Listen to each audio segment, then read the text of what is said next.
परमादरणीय सत्संग प्रेमी महानुभाव, धर्मानुरागिनी माताओं एवं धर्मशिला बहनों, एक बार ईश्वर चंद विद्यासागर जगत प्रसिद्ध सन्यासी स्वामी विवेकानंद जी महाराज के गुरु रामकृष्ण परमहंस जी महाराज के दर्शनार्थ पहुंचे। ईश्वर चंद विद्यासागर का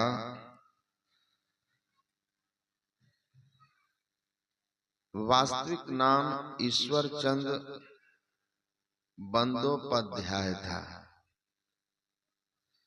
लेकिन उनकी भौतिक विद्या बहुत अधिक थी और उनको धर्म शास्त्रों का भी बहुत अध्ययन था, और इसलिए उनको विद्यासागर की उपाधि मिली थी।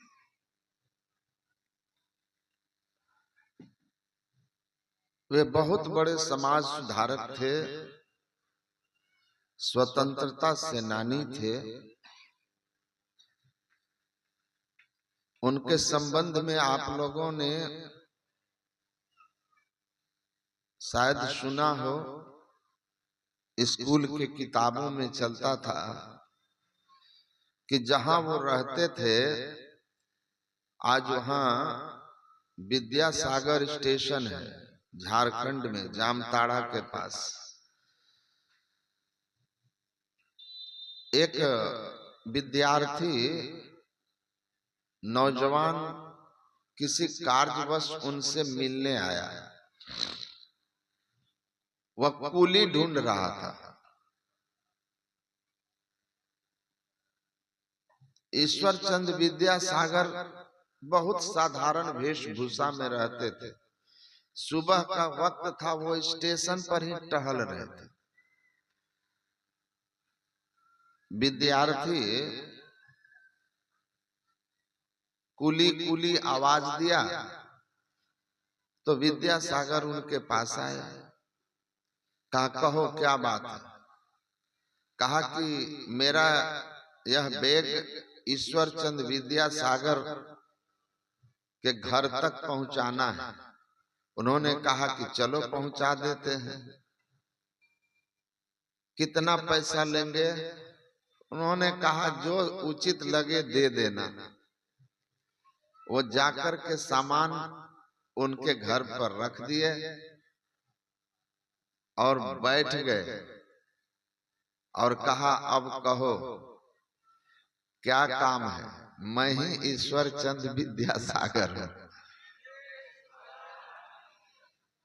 नौजवान बहुत लज्जित हुआ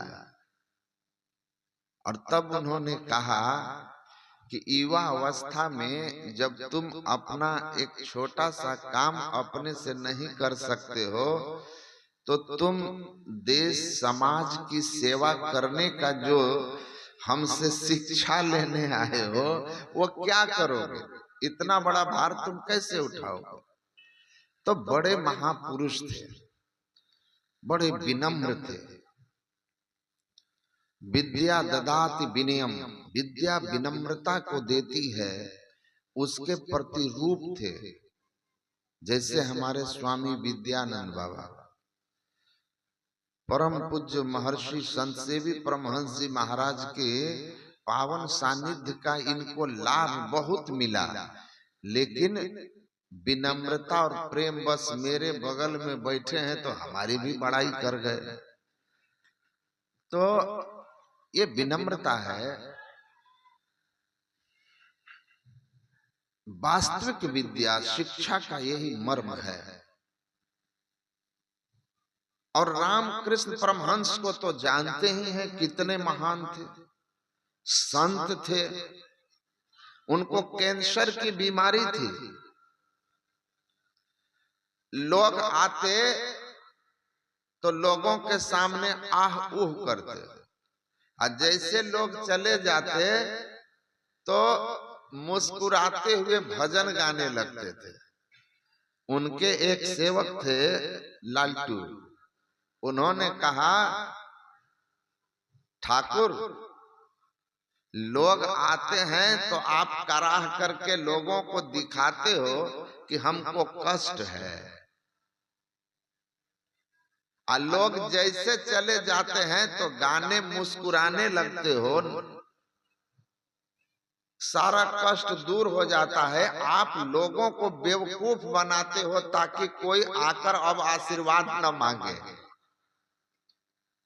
तो रामकृष्ण परमहंस ने कहा, वो थोड़ा संत लोग कुछ कुछ बोलते हैं, तो उन्होंने कहा, शाला तुम्ही आमा के पकड़ी निये छे, तुमने हमको पकड़ लिया, पकड़ लिया। जैसा अभी बाबा कह रहे थे ना कि भारो अनाथ विदु बप्पा, जो आत्मज्ञानी नहीं है उनको शरीर भार स्वरूप है, क्योंकि जब उनके शरीर पर दैहिक दैविक भौतिक ताप आता है तो वह उससे संतप्त हो जाता है।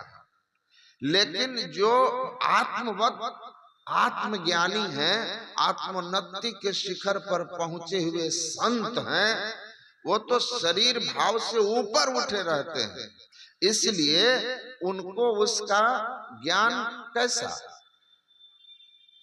परमाराध्य गुरु महाराज कहते थे कि आत्मवत जो संत होते हैं, आत्मज्ञानी संत, ब्रह्म स्वरूप संत, उनको शरीर में कष्ट आए तो ऐसा होता है जब शरीर भाव में रहते हैं, जैसे खूब नशे की हालत में चोट भी लग जाए तो एकदम हल्का पता चलता, कोई फर्क नहीं पड़ता। और जब वो गहरी नींद में चला जाए तो उसके जीवन में उसके शरीर पर कितना भी कष्ट हो कुछ अनुभव नहीं होता।